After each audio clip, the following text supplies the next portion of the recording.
So without further ado, Kiersten, I'm just going to hand it off to you. Okay, awesome. Well, yeah, hello everyone and happy Monday.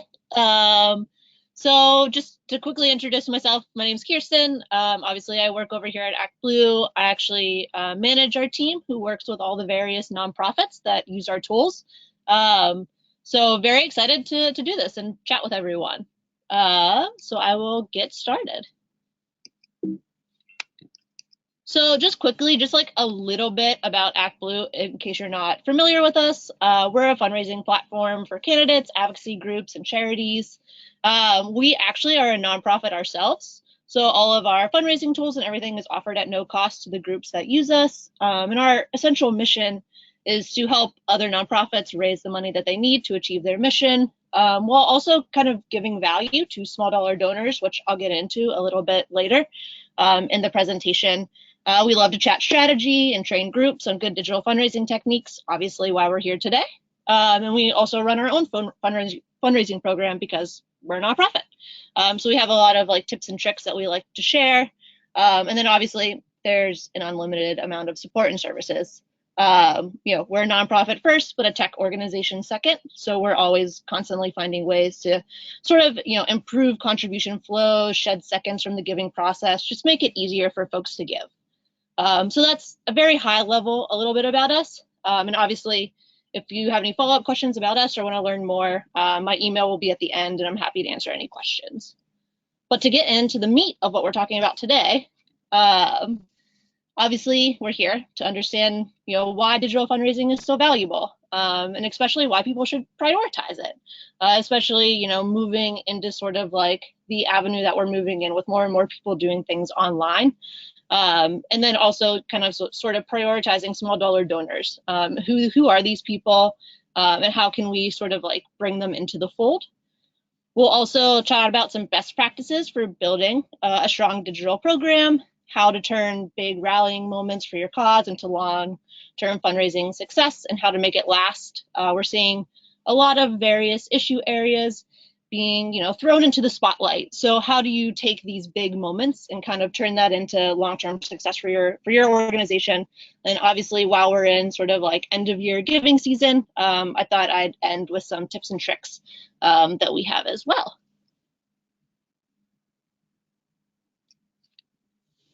So very high level, what is digital fundraising? Obviously, through technology, we can sort of break down barriers and make it easier for supporters to give what they can afford to help fuel change, whether that's through an email, which is still mostly the best way to do this. But also, obviously, there's other avenues like Facebook, Google Ads, Twitter ads, etc. And if you have an online fundraising platform, you should obviously be taking full advantage of it, or you're just, you're leaving money on the table. For example, over 45% of all the donations site-wide that we saw were made via a mobile device in October 2018. So, thinking about how are you taking advantage of what the tools that you have and sort of how are you incorporating them into this fundraising digital component. So I'm going to start with some tips for getting the most out of your program, so that you have more money to fulfill your mission. So some keys to success. Obviously, you want to reduce friction when donating, so making it as easy as possible for someone to give to you. You want to be actively asking for money. A digital fundraising strategy is not sending out a newsletter every week. You should be actively asking your supporters for money within the emails or the correspondence that you're sending them to, be successful at digital fundraising. And you should also give your supporters a compelling reason to give to you and to give to you right now. So we'll talk about that, but that, involves sort of like a theory of change. Digital is the past, it's the present, and it's the future of fundraising. And so it's something that people should start thinking about and prioritizing into their sort of general fundraising programs.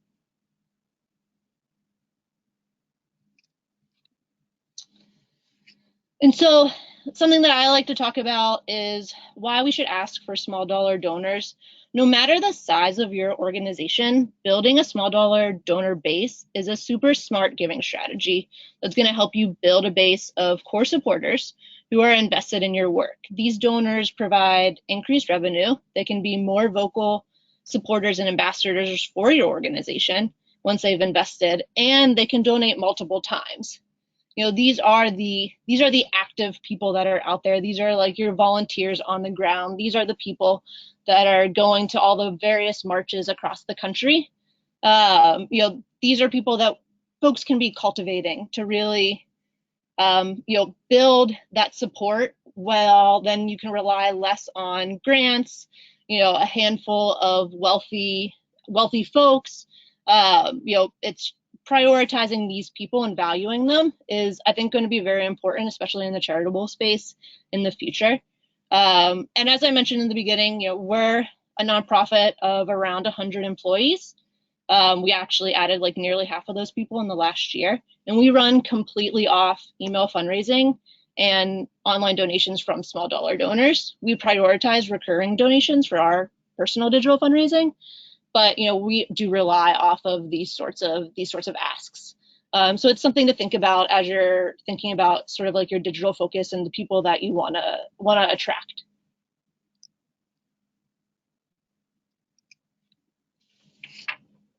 So I think a lot of conversations that I have whenever I'm talking to folks is, I have a Facebook, or, I have my Twitter, and I'm sending out like donation links. Email is still going to be the driver of a vast majority of your contributions. Social media is a great way to like gauge interest for when to send an email, but it's too fleeting to really catch a potential donor's attention. I think it's a great way to build out an email list if you're running ads on social media. I think it can be a great way if your issue area is in the news to sort of drum up some support, and like that can be another avenue in addition to your email. But emails are still, cheap, they're easy to create, and they really give you that space that you need to get your message across that social media just doesn't really encompass.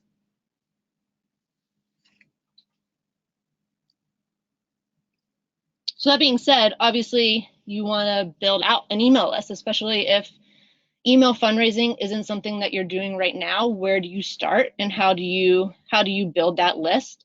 Basically, I mean, it's very obvious, but you want to make it as easy as possible for supporters to sign up for emails on, whether that's social media or on your website.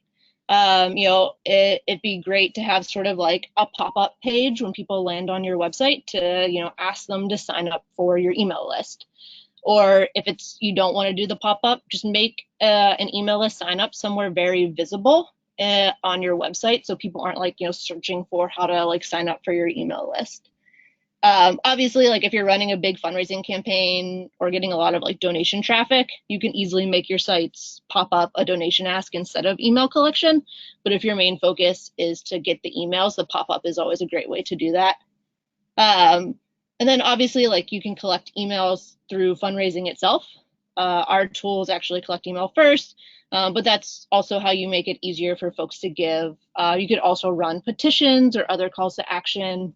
Or do, various paid ads, like I mentioned earlier. You can run ads on Facebook, Twitter, fairly inexpensive, but a way for you to get sort of like your message to other folks who might not like be following you right now, but that sponsored ad will pop up on their feed, and maybe they'll be interested in signing up for your email list.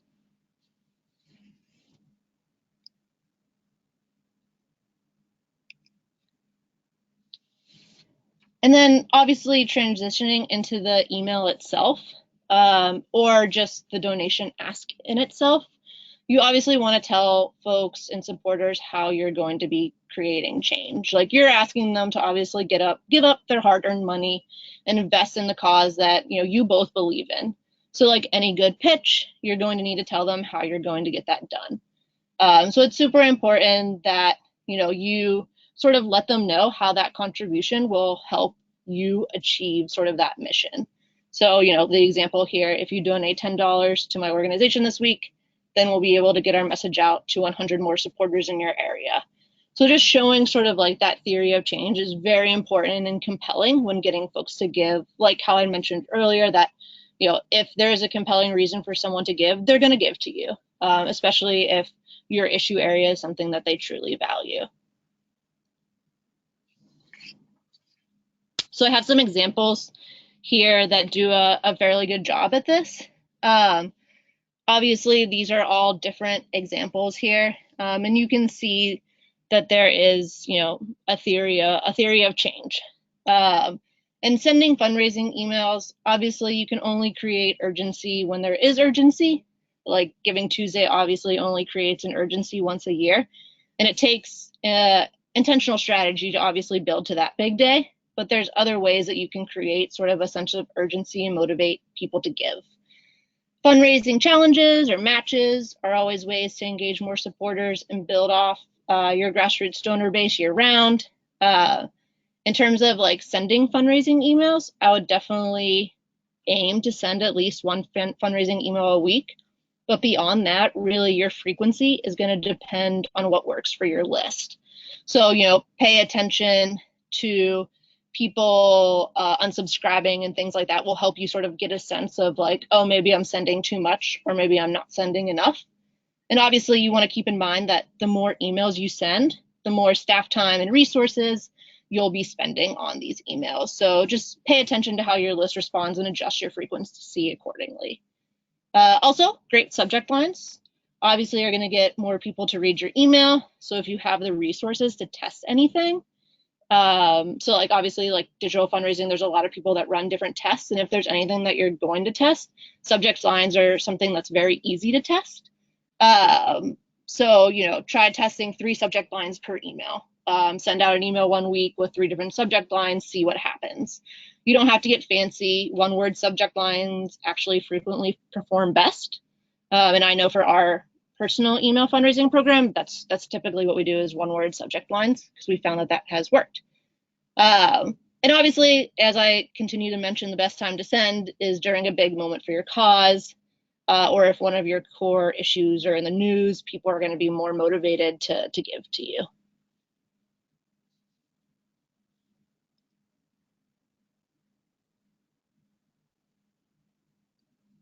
So I'll leave these up for a second so you can take a look, but these are good examples.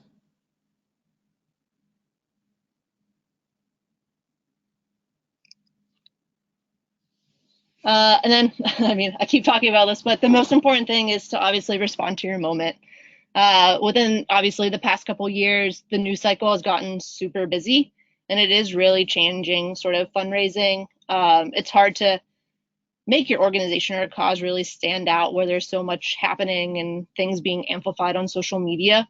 So just always being prepared to email whenever your issue area is in the news is super important, and answering the question like, why should I donate right now? It's this urgency that is going to get people to donate. And the good news is that with this more intense environment, we're seeing more people want to take action even when they might be physically far from sort of like the epicenter of that action.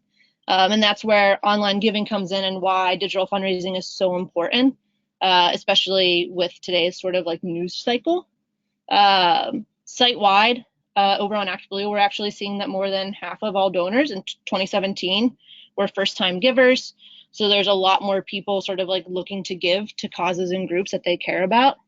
And people really do see donating as a way to really make an impact, especially those people who can't join protests or can't volunteer time due to their health or job. And we really do see people saying this on social media too. Like, I was so happy that I was able to give, I wasn't able to make it or volunteer my time. So it's very important to like consider these people. And a lot of these people are sort of like the small dollar donors, which is why it's important to sort of value that and incorporate that into your digital strategy.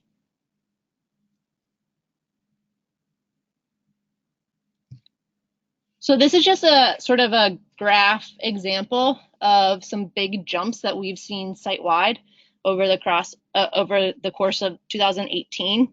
And this is sort of showing you why sort of responding to your moment is so important. So you can see that the first jump in February was around sort of the shooting in Parkland and the reaction to that. We work with a lot of gun control groups. So, when unfortunate circumstances like that happen, obviously people are more apt to sort of rally behind these groups that are doing this work to, stop these tragedies from happening. So that's sort of where you can see that first jump. And that second jump in June was during all of the immigration that was happening at the border with families being separated. And obviously this is, groups making sure that they were able to raise to accommodate sort of like the work that they were doing. There was a lot of folks raising for multiple groups at once. And, these people were very enthralled with trying to like make a difference. So responding to your moment can like not only be a huge fundraising boost, obviously, but it's also going to give sort of your network a productive outlet for engagement, especially if they aren't at the epicenter of that. It allows them to make a difference through sort of giving and helping you, accomplish your mission. So this is an example of actually just like creating a moment. So what if there isn't sort of like a moment for people to rally behind in the news on that particular day that you're sending a fundraising email or that particular week? Obviously, you can use other moments to kind of create that urgency. And obviously, this is creating urgency over the NRA's birthday. They're saying that the donations will be doubled. So even creating more urgency. So you can get creative, but you should always create a moment and create an opportunity for someone to give to you. And this is just a good example of a group creating sort of like a moment when there wasn't something necessarily that week.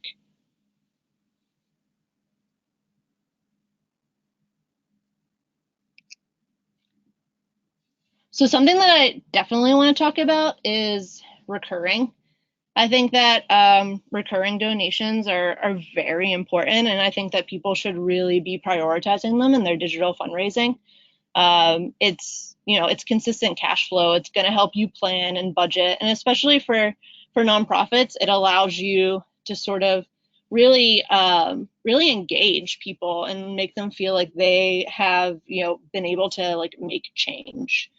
Some people might think that a recurring donation is too big of an ask for your supporters, but really the numbers don't lie. Like people want to make recurring donations, and this is something that people are becoming more and more aware of. Like think of your Netflix subscription, like that's something that just comes out monthly. This is something that's becoming more and more common. So it's something that I think can be incorporated in sort of like your email fundraising program as well. Obviously, you don't want your recurring donation ask to be as high as sort of a one-time ask. You want it to, seem feasible. You want it to seem long-lasting.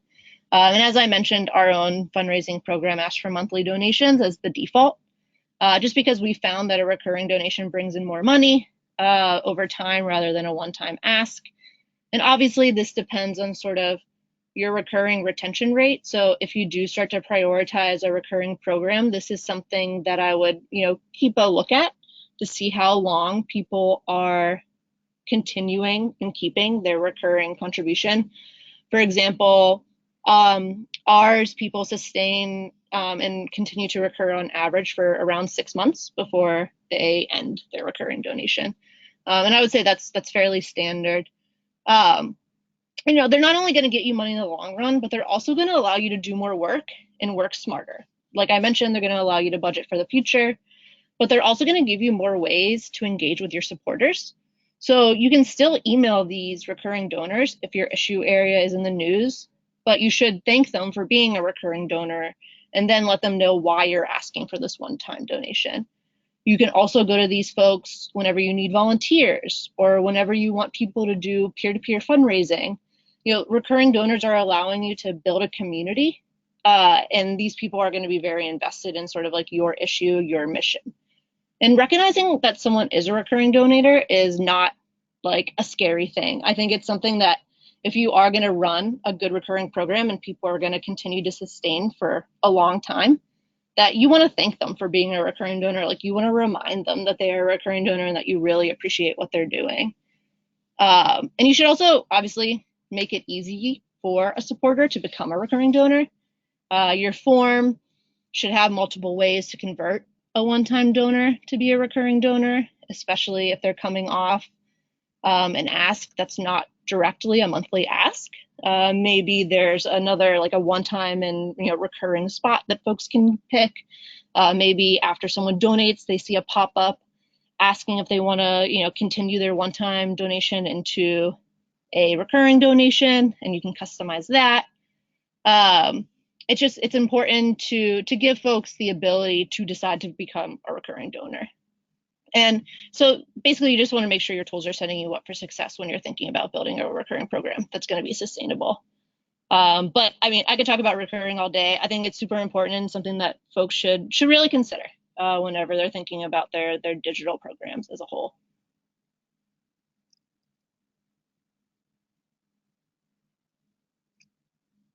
And then also, folks should definitely think about having a mobile first mindset. You want to make sure that all of your content digitally is clean, readable, and mobile responsive. And I'm not just talking about your donation forms. I'm also talking about like your emails that you're sending out. How do your emails look on a mobile device? I think that that's something that people don't think about. And I think it's something that's very important to think about, because I would assume that a lot of your donors are scrolling through their phones, through their promotions tab, and looking at your emails on their mobile device. So just like considering what that looks like is something that's super important. And then obviously, like whenever we're talking about digital fundraising, you do want to consider what the form looks like on a mobile device, and if it's easy for folks to give via a mobile phone. Site-wide, we see almost half of all donations are made via a mobile device. So it's something that, we're always making sure that it's easy for folks to give, just because it's continuing to expand more and more.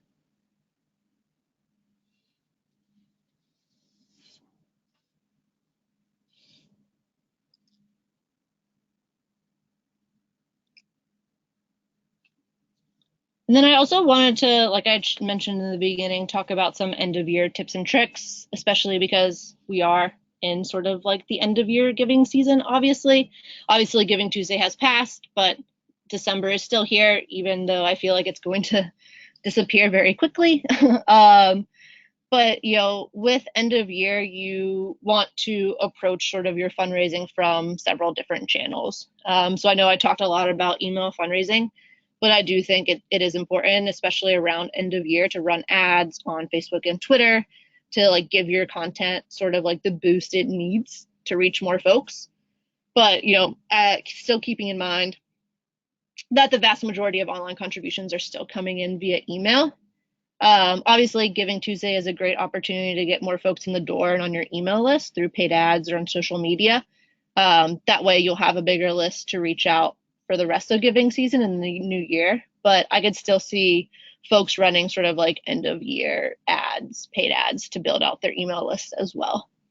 And then this is obviously a good time to add a pop-up to your website asking for a donation instead of asking for someone's email address.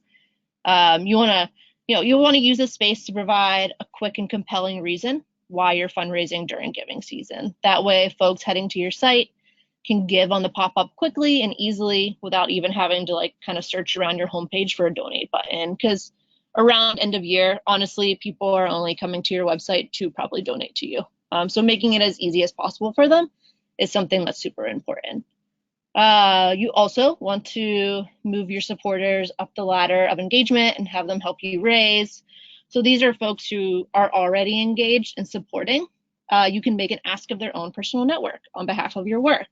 This is where some peer-to-peer fundraising is important to take advantage of. And maybe your existing recurring donors, this is sort of like a way to sort of incorporate them into the end of year giving season by having them tap their network and raise for your group.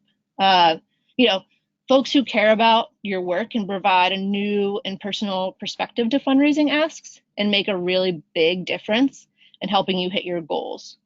So just making sure that the tools that you're using allow your supporters to create their own fundraising pages, I think is something that's important, especially around these giving seasons. And then obviously recurring asks. Yes, you still even want to do them in end of year because it's going to keep folks engaged and fueling your work, especially in the year to come. They're a great way to capture the excitement of the giving season and really turn it into sort of long-term success. And also, I mean, I feel like this is very obvious, but you want to be sure to thank donors and really think about ways to follow up and keep them engaged.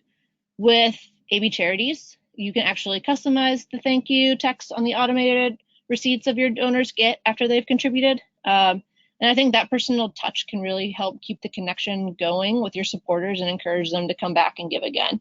So thanking your donors for giving during the end of year, or even come the new year, thanking them for giving during end of year and sort of then telling them why they should then support your organization in this new year is another way to kind of re-engage people too, who gave during the end of year, who might not give to you throughout the year and just give end of year. Thinking about a way to sort of like engage them outside of just sort of end of year giving, because obviously with digital fundraising, we're talking about, giving throughout the year, not sort of in these particular giving moments or giving seasons, but how can you create sort of this scenario where folks are used to receiving your emails, where folks are used to giving to you throughout the year, is something that I think is a big successful way of kind of determining your success on digital fundraising.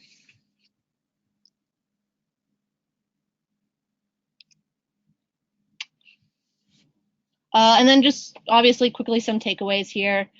Obviously, digital fundraising has huge potential in the nonprofit space. I think I see a lot more nonprofits continue to prioritize this, and I think it's something that folks should continue to do moving forward.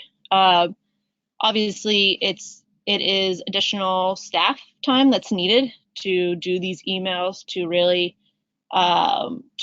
incorporate sort of like a productive digital fundraising program. But I really do think that because of the inexpensive nature of it, it's something that people should start to prioritize more and more.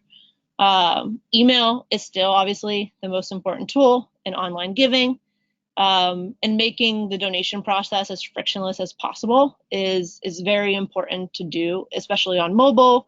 And as I keep mentioning, obviously remembering the importance of recurring and how to incorporate that sort of into your overall digital program, I think is something that will help folks be really successful in the long term, whenever they look back on the past year and think, oh, how did my digital fundraising program do this year? Look at all these recurring donors that I was able to pick up, and like I was able to budget and continue to like push our program forward.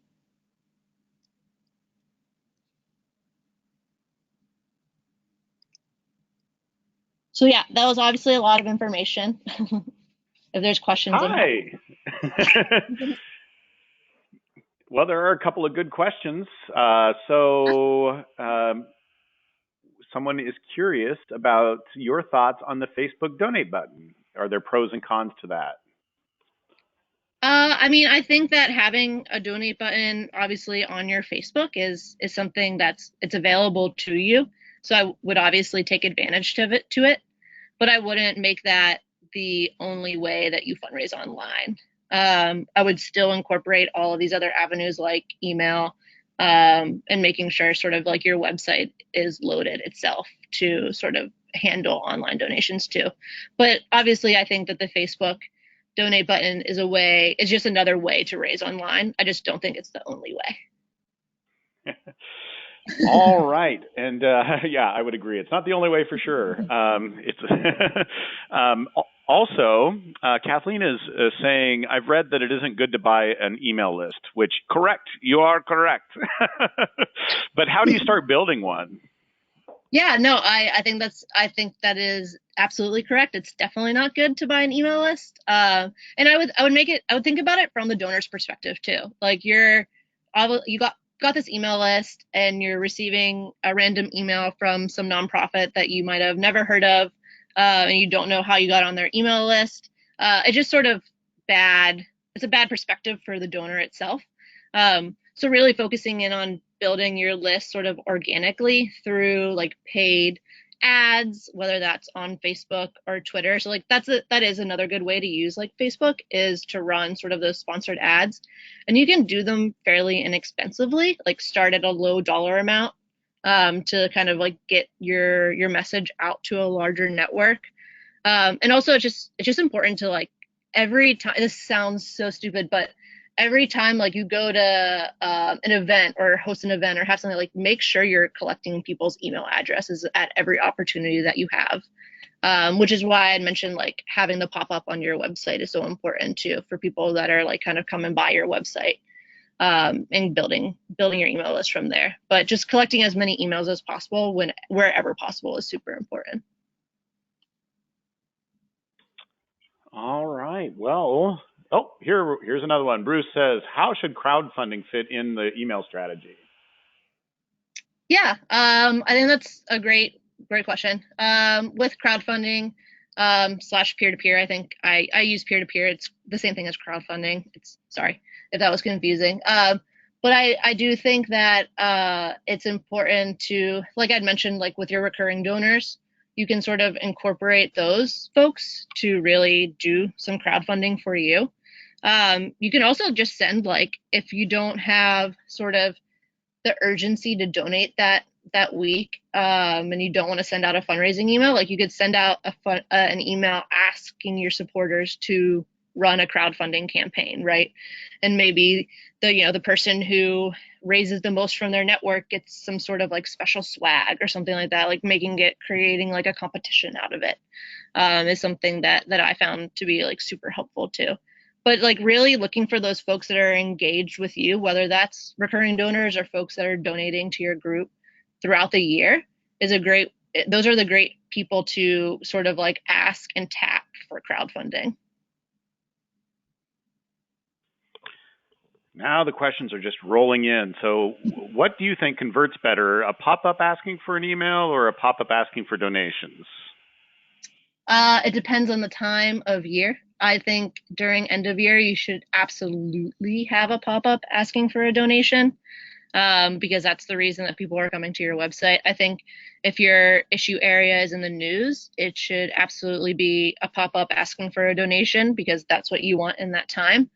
But I think all other times, especially if you are trying to build an email list, you should prioritize that on your website, because honestly, like most people coming to your website aren't coming to your website to give during those, not giving seasons. They're coming to your website for more information. So allowing them to sign up for your email list is a great way to build out your email list more quickly. But during, donation times, I definitely think that you should switch that to a donation ask. All right. It seems like it would take a really long time to build up a decent email list. What about working with a larger group at first, such as ActBlue? Are there groups that help startups with getting contacts? Yeah, I mean, that's a great question. I'm not super familiar with like groups that help get contacts, but like a great way to help, start building your email list is, so like, for example, here at ActBlue, we have a specific feature that allows folks to put multiple groups on one form. So if, there's a larger group within like your issue area that you're friendly with, and you ask them to send a fundraising ask on your behalf, and you obviously send a fundraising ask on their behalf, that's a great way to start collecting emails from like a group that has a larger list. So essentially what it would look like is like a donation form with your organization and the larger organization, and a donor could split their donation between the two so that you're both receiving a donation and you're also getting sort of emails as well, from that larger group's list. So it's a great way to sort of like kind of tap into and create more of a community or collaborative effort there. Yeah, and just as an example, this morning we had some swag and we posted it on our Facebook, and we said share this, and we'll pick from the person that shared to receive our swag, and we have in an hour over 100 Facebook. They are following our page now, so wow. That's doing little things like that. And so then we're starting to build that relationship around that. So now you can translate that hopefully into getting them to give you your email, and then you can go into email system and yep. So, but anyway, that was something that it's case in point today. It's crazy on a Monday morning. Allison's asking, how do you ask for a matching donation? So I mean, in the example that I had obviously had shown here, you have to obviously be working with someone that is going to be matching the donations. I don't think it's a good idea to lie to donors and pretend that that's urgency, but obviously you need to be working with, whether that's like a foundation or an influencer that is going to be matching sort of like donations. And so like with most of these groups, they're working with someone else that is going to be, you donate, it's going to be doubled because then it's going to be matched. Sort of like if you're ever like listening to your local NPR station, there's always like, hours or whatever where, some society or whatever, like for example, in Boston, whenever WBUR is running their online giving, they're always like, oh, if you donate within this next hour, the Moro Society is going to match your donation. So that's most of the time how folks do that. All right. Well, it appears that we have gotten the questions answered. So I just want to thank you again, Kiersten, for being with us today and sharing your thoughts around this. And also, of course, thank you to ActBlue for helping to present this and helping us with our content so that we can keep it free for all of our followers. And I really, truly appreciate that. And thanks to all of you who are here listening as well. Just know that the only form of payment that we ask is that you fill out the survey that will be coming to you as you close out today. And again, thanks a lot, Kiersten. Yeah, thank you. Happy to chat more, so don't hesitate to follow up. All righty. Thanks so much. And everybody have a great week.